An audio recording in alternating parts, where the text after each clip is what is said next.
The most senior lawyers in your own administration and on your campaign told you that after you'd lost more than 60 legal challenges, that it was over.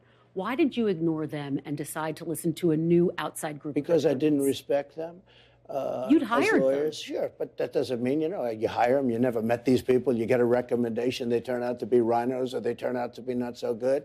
In many cases, I didn't respect them, but I did respect others. I respected many others that said the election was rigged. You called some of your outside lawyers, you said they had crazy theories.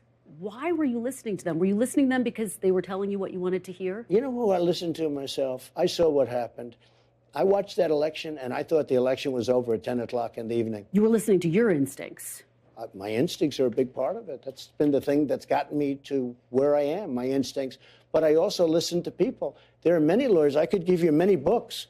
There are books that are written on how the election was rigged. There are numerous books that were written on how the election was rigged. Just to be clear, were you listening to your lawyer's advice or were you listening to your own instincts? I was listening to different people, and when I added it all up, the election was rigged.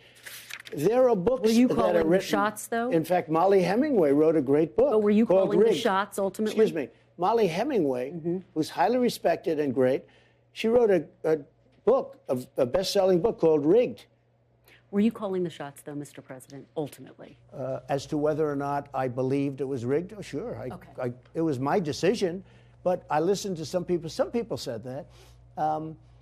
Like guys like Bill Barr, he was a stiff, but he wasn't there at the time. But he didn't do his job because he was afraid. You know what he was afraid of? He was afraid of being impeached. He was petrified to be impeached. And how do you not get impeached? Don't do anything. Thanks for watching. Stay updated about breaking news and top stories on the NBC News app or follow us on social media.